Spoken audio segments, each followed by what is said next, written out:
think of another thing. My fellow citizens, let me start by expressing my heartfelt condolences to the families that have lost their loved ones these last few weeks. I feel your pain, and I know it will take time before meaningful healing comes. Those nursing injuries from the brunt of Ruto's forces in hospital beds and at home, I wish you quick recovery. May God console you. Kenyans, it is now exactly 1 month since the young people of Kenya came out in large numbers to assemble, demonstrate, picket, and petition their representatives to reject the Finance Bill 2024. The GenZs and millennials and Kenyans of goodwill, some young in body and some young at heart, stood together to say no to an oppressive tax regime. They also spoke. So I start again.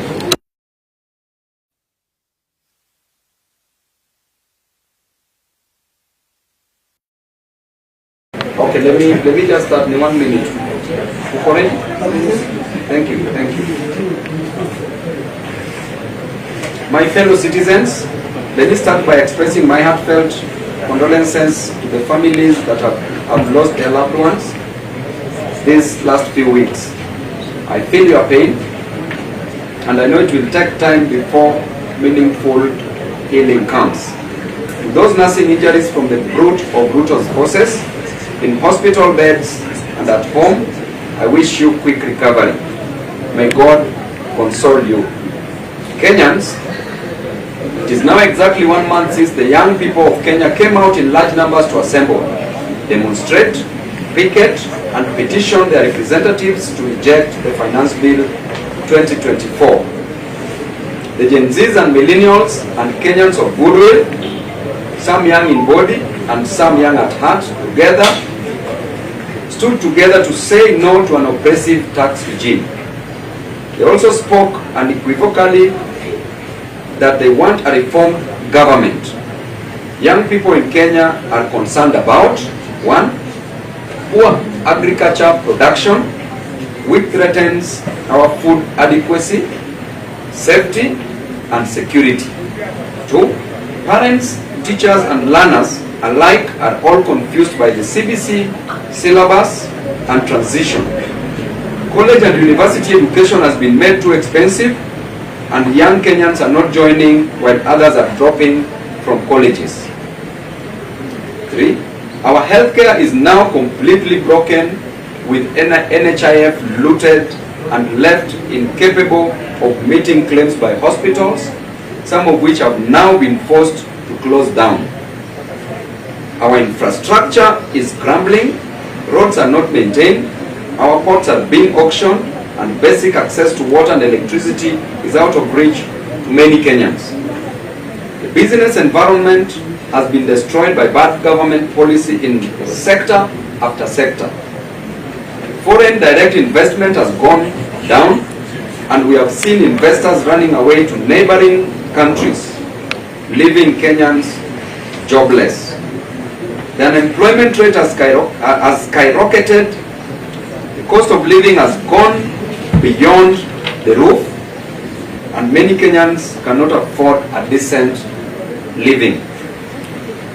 To make matters worse, a burdensome tax regime is squeezing every blood out of Kenyans, killing their businesses and making their products less competitive. Sensing individual and collective failure, the young people came out to demand that their president confront these challenges. Instead, what did the president do? For one, he used goons and criminals to infiltrate peaceful demonstrations to get reasons to unleash violence against Kenyans. He used the police to unleash terror on young people. Resorted to abductions, forced disappearance, torture, killings, and mutilation of bodies of the Kenyan children. The president hoodwinked us by withdrawing the finance bill but continued to implement its draconian provisions.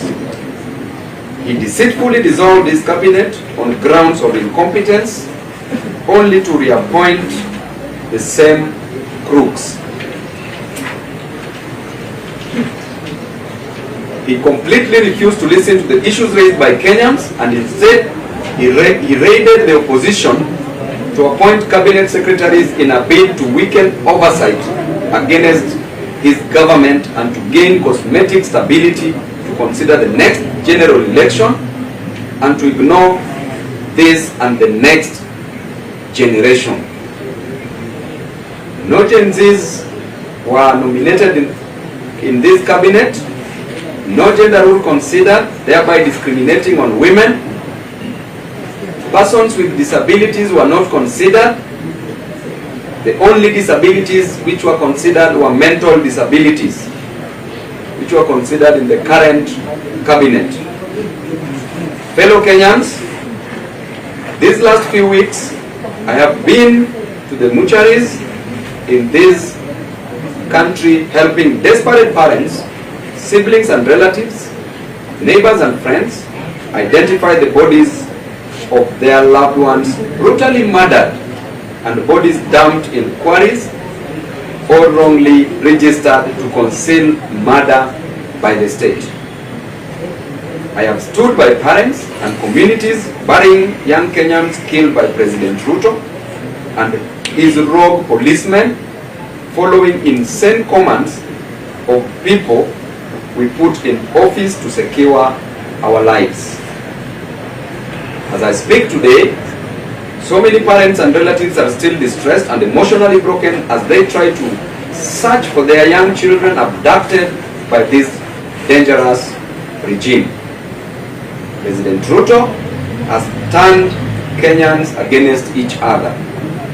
Now he is trying to isolate some tribes and some ages and some regions to divide us some more. I want to say categorically that President Ruto is the real problem in this country.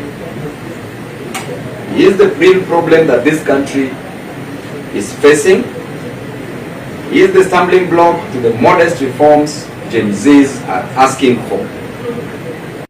In power in a cosmetic overhaul, we demand from Ruto these bare minimums.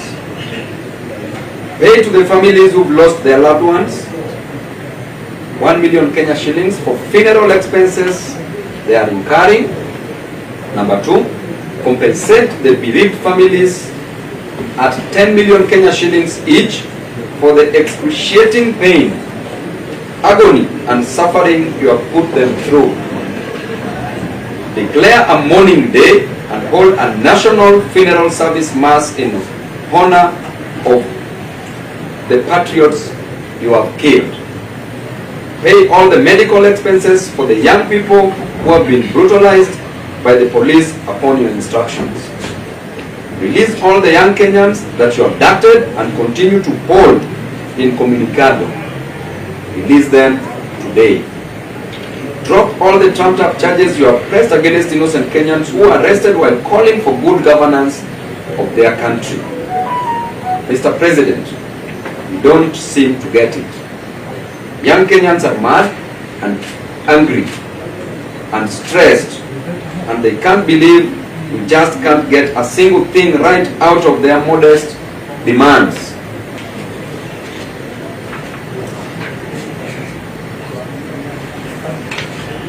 Kenyans want, number 1, a competent government capable of getting things done.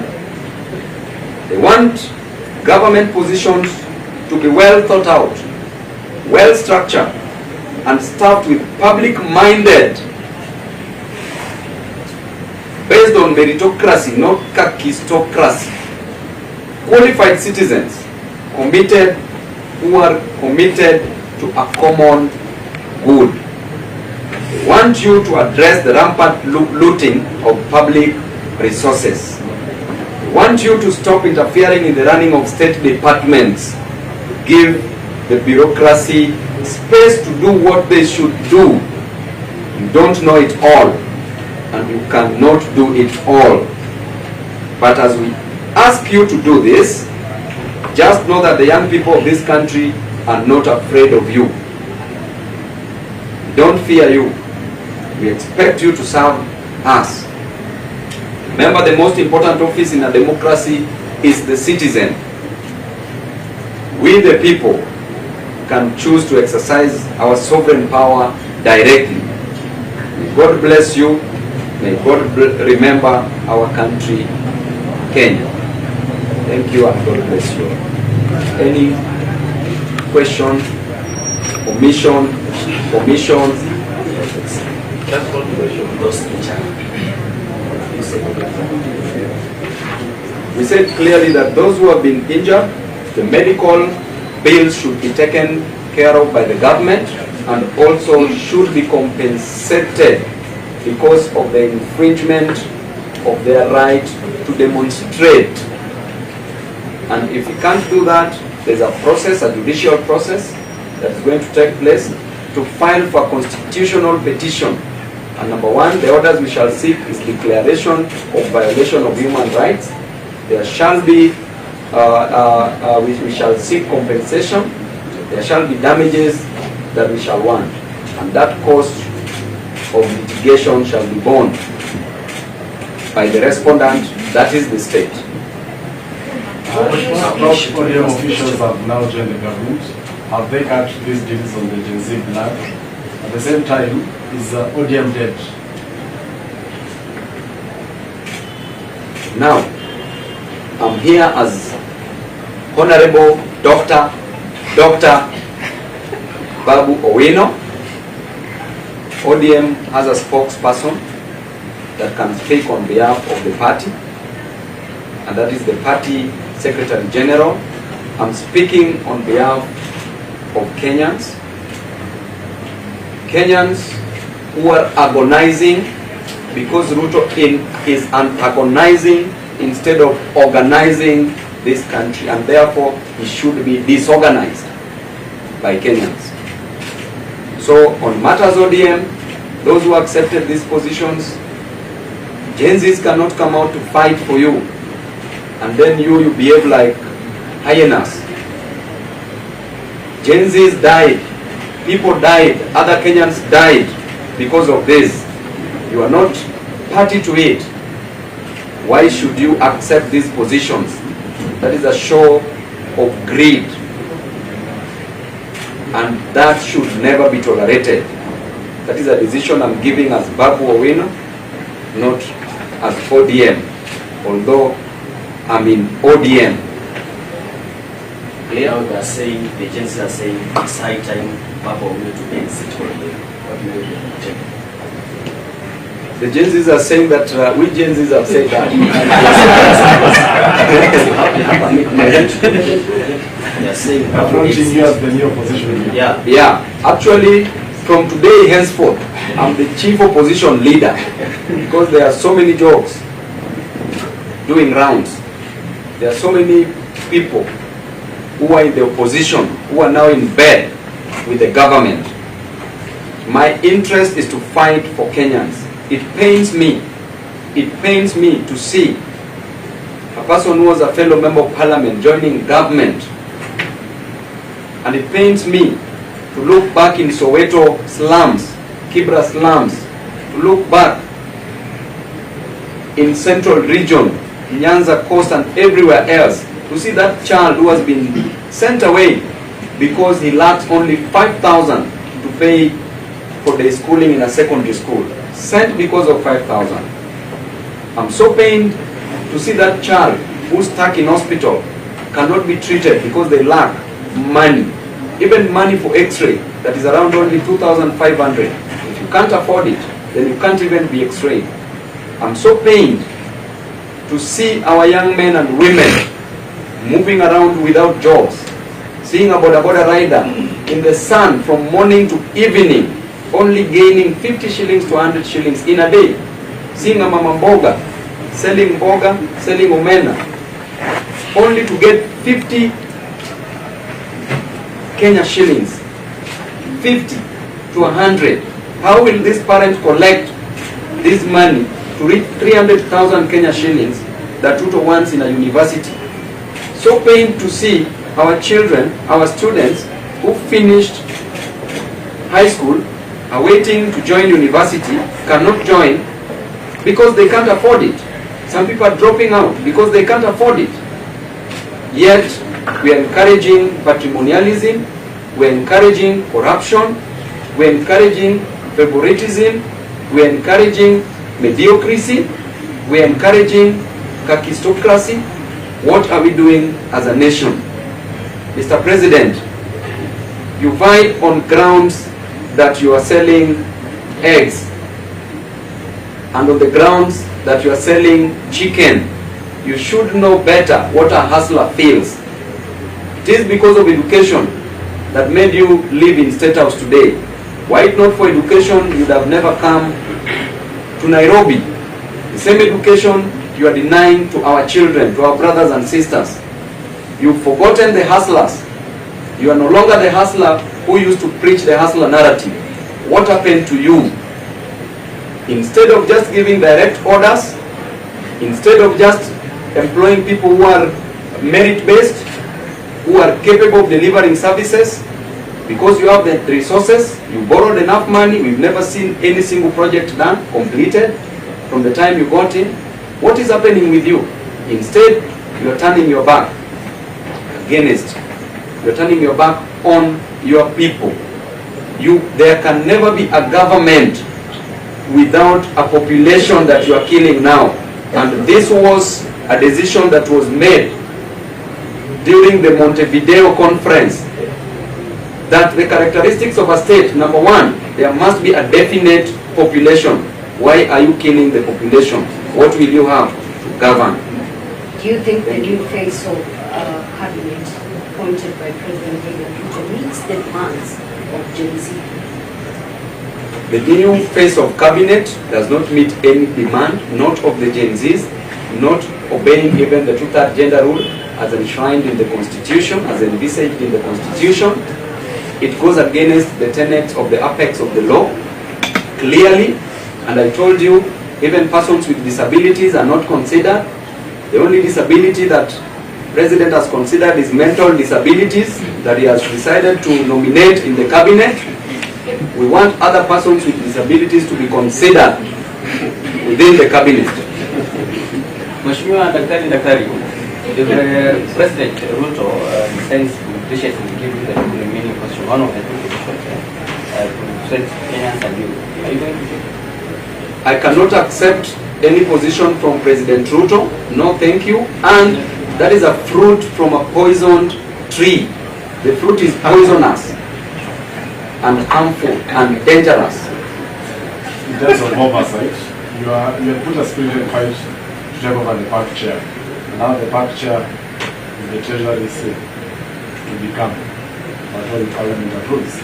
So are you also keen to take over specifically that position for oversight? Going by the doctrine of separation of powers, checks and balances as was opined by Charles Louis, the Secondant, de Montesquieu, de Baron, that our work is to provide oversight roles. I wanted to be the park chairman then. Now I'm overqualified to be a park chairman. And I say no, thank you.